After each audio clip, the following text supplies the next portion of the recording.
footballgameplan.com, where football makes sense. I'm Emery Hunt, the czar of the playbook, and here with our football game plan analyst, Gene Clemens, and we're at the 2015 East-West Shrine game here in St. Petersburg, Florida. And Gene, we talked about the East guys that stood out. Now let's move over to the West team, starting with that offensive line. Who stood out to you the most?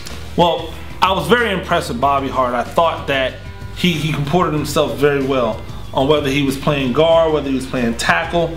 I thought that he really showed himself as a dominant offensive line, which I believed he needed to be this week. He needed to be a dominant offensive lineman this week. I believe he showed that dominance, whether it was in one-on-one pass pro where you just couldn't get around him, or whether that was in an inside run where he was able to climb to the second level, pull, do the things that you like to see an athletic offensive lineman do. And we saw the same thing from B.J. Finney out of Kansas State, who I believe had the best week of the offensive lineman on both teams, and he was able to hold his own one-on-one drills, very strong, didn't get bent back. This guy was able to reset and drive on both the running plays and also in pass protection. I think he did a phenomenal job. Now, sticking with the offensive line, so to speak, the offensive line, let's move a little bit outside to the tight end position. Was there a tight end that stood out to you? Well, definitely. I liked Blake Bell. I thought he did a great job on working in line. I thought he did a great job in the pass game. He's what you've come to expect from Oklahoma tight ends. A guy who has an ability to stretch the field vertically, a guy who can catch an out route or a flat route, turn it up and get yards after the catch. But a guy who also can function in line. I thought he did a great job blocking in line. I look to see where he progresses from here. I know that he received the call up to the Senior Bowl, but declined it. I'm assuming he wants to continue to work on his game privately instead of putting another week of wear and tear on his body. Now, out on the flanks, the receivers, we both like Ezell Ruffin out of San Diego State, 6'1", 210, phenomenal week of practice. Yes, I thought he did a great job this week. We said it earlier this week on our show when we were recapping that West practice that I thought he had a very Anquan Bolden-like build to him. He made some great catches, really showed a physical nature that you'd like to see from a wide receiver, comported himself well in the slot, worked well outside as well. I hope that he can, again, back that up with a great showing tomorrow at the game. As long as the quarterbacks can get him the ball, that's going to be a good thing. That's the most important thing, and it also shows that how guys can finish strong, and as opposed to when they started. Casey Williams out of Washington didn't start hot, but got hot after Ruffin went down. He missed the last couple of practices. Casey Williams stepped up 6'3", 218 out of Washington, big time game. Big guy.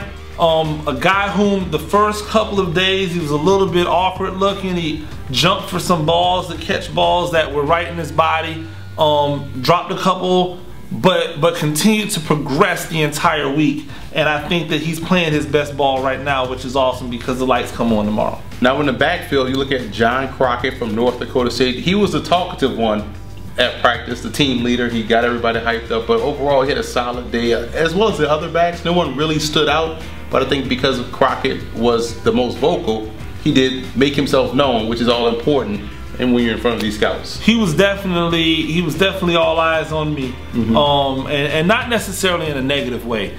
You can tell that he's that guy for his team, and he tried to bring his personality to this team. And you'd like to see players be themselves, and then when he had an opportunity, he made plays and made things happen. I thought he caught the ball well out the backfield, and that's good to see, especially for a guy who's going to have to find his way in the NFL and may not be an every down back. A guy who has to, can he be a third down back? Can he be relied upon in the passing game, not just as a rusher? And you look at Nicholas Sade. I have to make a mention for a kicker out of North Carolina State. Excellent job in the bowl game versus Central Florida, but also did a solid job this week of practice. Definitely strong leg, very accurate this week. He did a great job, and it's hard to evaluate kickers without pressure. Right. But for a guy that had an opportunity to just do what he did a great job. Let's move over to the defensive side. Starting on that defensive line, another North Dakota State Bison player, Kyle Emanuel. And you joked, but you were actually serious about it, and it actually came to fruition later on in the week talking to some scouts. he may be moving to outside backer as a edge rusher. Well, I definitely thought that the moment I saw him, the way he plays the game, he looks like a 3-4 outside linebacker. I joked earlier that he'll end up with the Patriots. He'll end up playing, you know, for the Patriots, and he'll never make a Pro Bowl, but he'll have a 12, 13-year career because that's just what those guys do. I think of Mike Vrabel and linebackers like that. He reminds me a lot of that kind of mold. The ability to rush the passer, but also just enough in the athleticism to be able to drop into coverage. Those guys are invaluable, especially as more teams come around to 3-4 defenses in the NFL. And I also like Tyler Davison out of Fresno State. You can tell he was well coached. Hands stayed inside. You didn't see his hands, and so he was past the offensive lineman, getting sacks in one-on-one drills. Very strong guy that can play the nose or the 5 or any 3-4 defense. Let's move to the second level of the defense, the linebackers. Who stood out to you the most? Well, a Utah State product, and he was a lot. There was a lot of talk about him and inflated stats. And so when you get an opportunity to see somebody live, you really get a chance to see, okay, does the stats match up with the production? I thought Zach Vigil, linebacker out of Utah State, did a great job this week. Had some PBUs, and you see his stats and you say, man, he had a lot of pass breakups. And you mentioned it earlier in the week. Well, you know, he does blitz a lot. And so a lot of that can come with tip balls at the line of scrimmage. But we saw him bat down a few balls in coverage.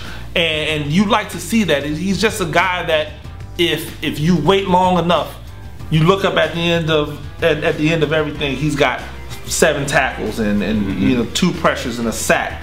And you're like, man, I didn't really notice it. But when you're actually looking and you go back and watch the film, he really does show up on a play-in, play-out basis. He's definitely a sleeper for me. I thought he did a great job this week. I like him as well. He had an interception in 7-on-7 drills that was just outstanding. Pretty much robbed the guy from the inside, took the ball, first pass, took the ball, and scored. So big fan of his as well. Now in the secondary, we had 2 outstanding corners. One guy that we couldn't figure out at first who he was because the helmet didn't match up. But we saw the skill set. It was like, that has to be Josh Shaw out of USC. He had by far the best week, I think, of anybody in the secondary. And he clearly shows, I believe, first-round talent. And we know why he's in this game. But I think he's definitely going to be a guy that's going to go first or second day. Well, yeah, I definitely thought he did a wonderful job.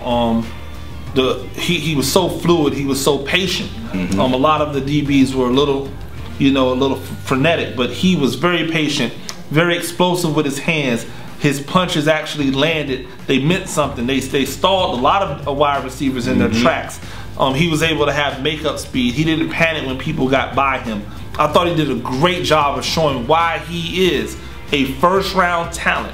Whether he goes there or not, we'll have to do more with things that aren't on the football field. But as far as a football player goes, that USC product is definitely a first-round talent, in my opinion. And you also look at Bryce Callahan out of Rice. We both liked him and how well he was able to play press. He went up against his old teammate in Jordan Taylor, who also had a solid week, 6'5" guy. But Callahan did a great job in staying inside, turning and finding the football, and making a play. Well, I thought he played bigger than his stature says. He played against a lot of bigger receivers, and he held his own. He never seemed like he was dwarfed by anybody.